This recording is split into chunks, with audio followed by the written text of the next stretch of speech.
Hello, this is Spacera again, and I'm going to do a quick tutorial on a simple automatic tree farm with turtles, of course, because I am the turtle person.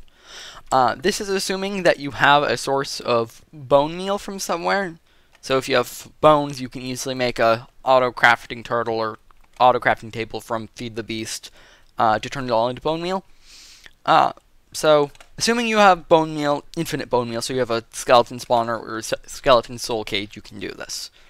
Or I guess any mob farm, if you have bone meal, you can do this. So we're going to just start out with a simple setup here, and I'm probably going to speed this up. I'm just going to build the structure that I'm going to be using. So, I'll talk to you then.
Okay, so this is going to be our basic setup for now. And here, let me just clear out my inventory, and I can go through what it is right now. One second. Alright, so we have a specific area here, and the area is just big enough so that the leaf span of this, there will always be at least one block of water on each side of this, and this ensures that the saplings will essentially always drop in the water. Now the only sapling loss is going to be if it lands on one of these pipes. That's okay. It's normally you'll still have plenty of extra saplings. Be right back. Sorry about that, psycho dog. So it will almost always pick up the saplings, except if it lands on this, and that is okay. If you're really worried about that, theoretically you could add like obsidian pipes and crap, but it's not going to change anything really all that much. You have your turtle, and then you have 3 chests here, and I've labeled them with item frames nicely. We have our sapling chest, and we have a diamond pipe, which will filter all saplings into that chest. And we have our log pipe, and actually, that's the wrong kind of log, but, whatever. It's actually a problem. We want this kind of log. Well, let's fix that real quick, otherwise that'll just annoy me. There we go. You can see that we have the water, goes to this side, joins with this stream, and everything's put into this obsidian pipe. Goes through here, and goes up through here. And then lastly, we have this pipe, which is our bone meal input. This iron pipe, its clear end is facing this way, so all items will just go into this chest. And this is our bone meal chest. So, let's just fill this up with a ton of bone meal.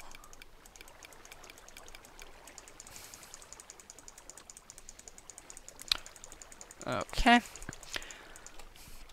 Now, I'm going to start coding this thing. I'm going to speed up the coding process. You'll still get to see some of it. And then when I'm done, I'm going to go over I'll go over the code to make sure it's understandable and you understand how to do everything here. So, I'll talk to you when I'm finished, I guess.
Okay, so I think I'm done programming. I'm going to run a quick test. If everything works nicely, then I can start going over it.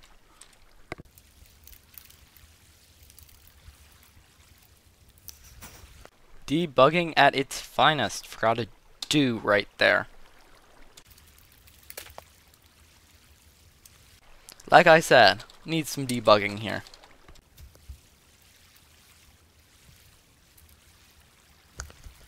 Duh. I need to reorder some of my events here. Specifically, it should refuel before it tries to chop anything down, and should empty before it tries to plant or chop anything down, instead of the other way around. So let's just try that again.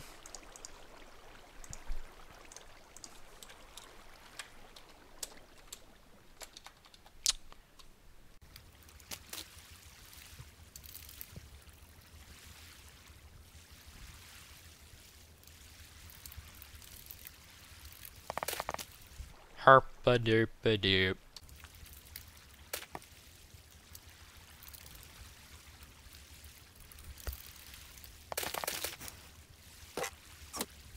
Derpa-derpa-derp, derpa-derpa-derp.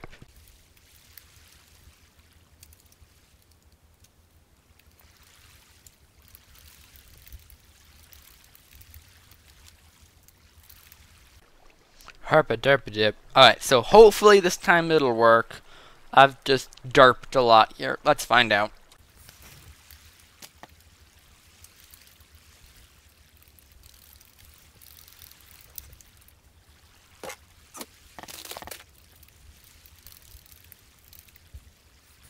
Hopefully this will be the last try. I'm going to end up continuing to say, this is it guys, it's gonna work, and then it's not gonna work. So if it works this time, I'll be happy. If not, I can continue to fix it.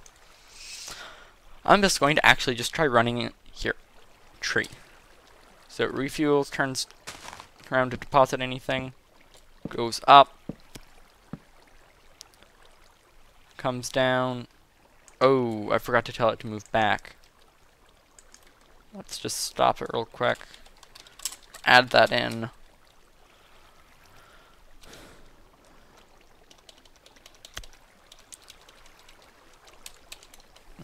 I just forgot one line there. And if you've noticed, I keep typing Lua. That brings me to the actual prompt, and I can just straight type things in, like turtle.back. Enter. There we go. And then I can just exit that, clear it out. Again! Tree. Fuels, empties, chops.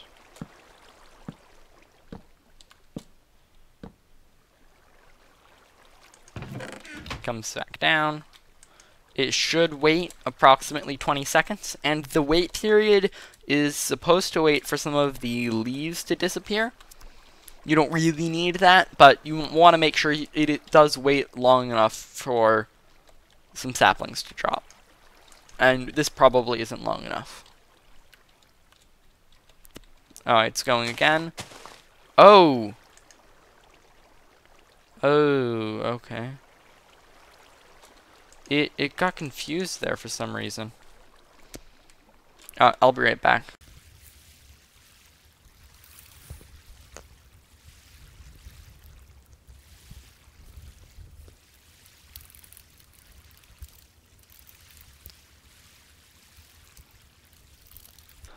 Okay, I'm going to be really confident about this and say that this is the time that it will work. Drops it off, plants, chops down the tree. And I have done this before, I'm just not looking at anything prior that I've done. Which is why it's taking me a bit to get it right, and it's all part of the debugging process. Let's just give it a second. Now at this point, at the end of its wait period, get some of that, and it looks like it's correctly done it. The wait period was pretty darn short. As you can see, most of the leaves didn't disappear. So we might want to tweak that at some point, but it'll come back down. It'll wait for 20 seconds or so, and it should continue running. See, we got our logs are going to end up here. And just to test, to make sure everything runs fine, let's empty those out. Chops it down. Now, I generally use birch trees, not because I like the color of the wood or planks or anything like that, but because they're the most consistent. They never turn into elder trees. They're always around the same height. Their leaves are almost always in the same shape. They're just very convenient for farming purposes.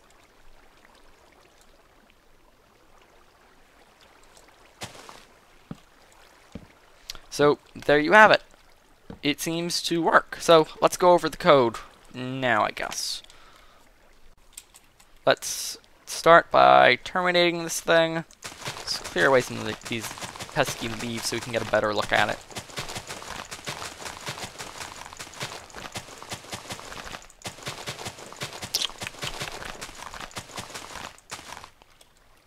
In other news, I believe episode 5 was just released. That's good.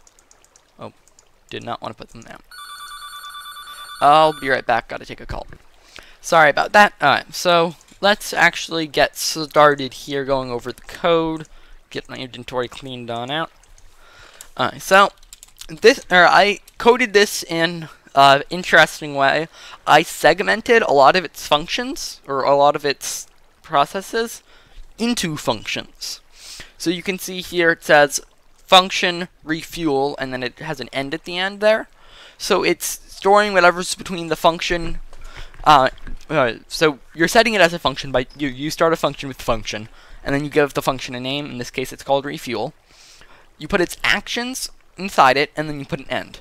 Now, what this does is it lets you call that function at a different time. So I can just type the function in here at the parentheses, and it'll be the same as running that. And this, at least with me, it helps me stay organized. I can segment things up, and it makes it a lot easier for me to understand things. Now, you can also see at the beginning of each of my functions, I have this dash dash, and then a name like plant. And those, the dash dash comments out the line. The line is not read by the Lua interpreter, so to speak. So that's just, once again, helping me organize things in my mind, make sure everything is going to work. Alright, so let's just start down the list here. Actually, let's start in the order that I have listed at the bottom, so we can just walk through what happens. So it starts with refuel, then it goes to empty, then it goes to plant. So let's find refuel here. Refuel, really simple. Function refuel, turtle.refuel. Actually, let's make it select slot 3 just to make sure. Just to make sure here. So this will select slot 3, which is going to be our log slot, and it's just going to use 1 log for fuel, and that should be enough to easily chop down a tree. 1 log turns into about 15 fuel, I believe, which is always enough to chop down a birch tree. After that, it goes to the empty function. It just turns around in a circle.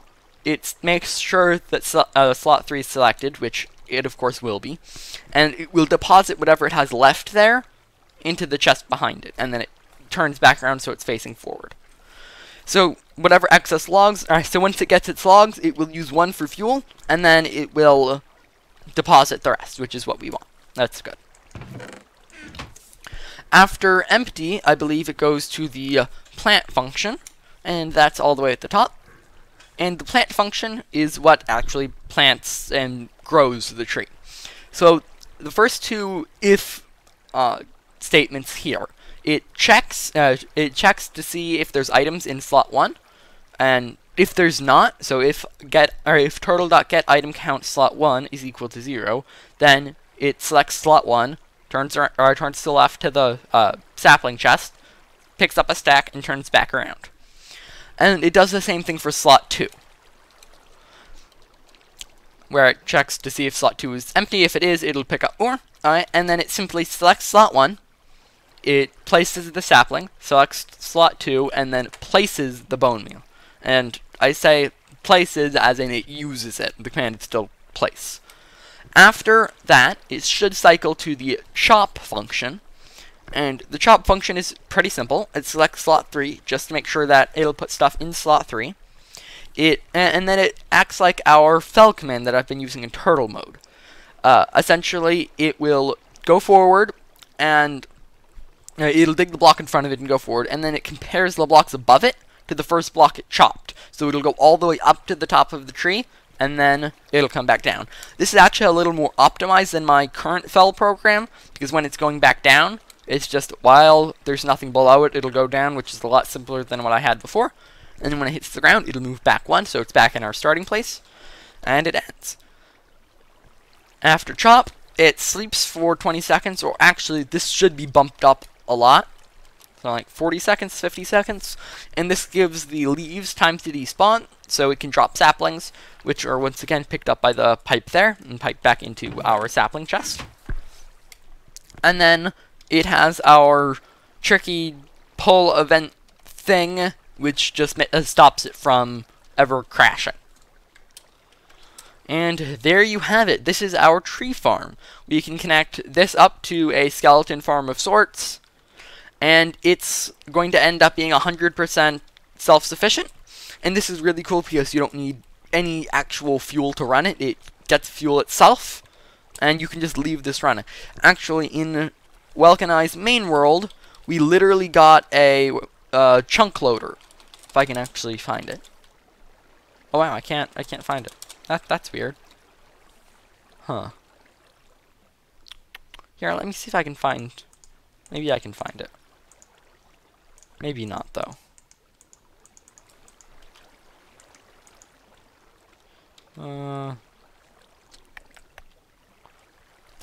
How do we get the chunk loader module? Let's see, I used that. Yeah, I used the chunk loader here. I wonder why it wasn't showing up. Huh. We just put one of these right next to our tree farm, actually all of our farms, and you can literally let it run overnight if it's on a server, which is really helpful. You come back, you can change this part of it up a bit. If you wanted to, you could actually, what would make a little more sense, if you wanted to, you could have a setup, let's see, what's the best way to show this to you? That's the question. Personally, I would set it up more like this, and then I can have a gold pipe coming out, and just for safety. I would do something more like this, and this lets us get our items into a pipe really easily, and once they are in a pipe, they are a lot easier to work with because you can get something like a extra dimensional barrel. And barrels, or extra dimensional barrels in this case, can hold 1,024 stacks of one item. And that would let us do a whole lot more. And, oh. Duh. Sorry about that. I have to shift right click. There we go, now it's an extra dimensional barrel. And now, actually, here, we can try running it to make sure it'll deposit stuff there. Yep. And you can leave that running overnight and it'll just get a ton of logs and you can use those for whatever. We actually for a while used the logs for an experience farm because we would turn it all into charcoal and a wall of furnaces, and when you finish cooking something you get XP for it. And we literally leveled to 30 from just cooking wood. It was amazing. So this program is going to be available once again on my pastebin account, or pastebin page, and we will be constructing this in our Let's Play world, turtle mode, but it may be a little while before we are ready to do this. But until then, you can set it up if you want, and at least we have a nice good program to copy over when we are ready for it. So, I'll talk to you later, I guess. Bye.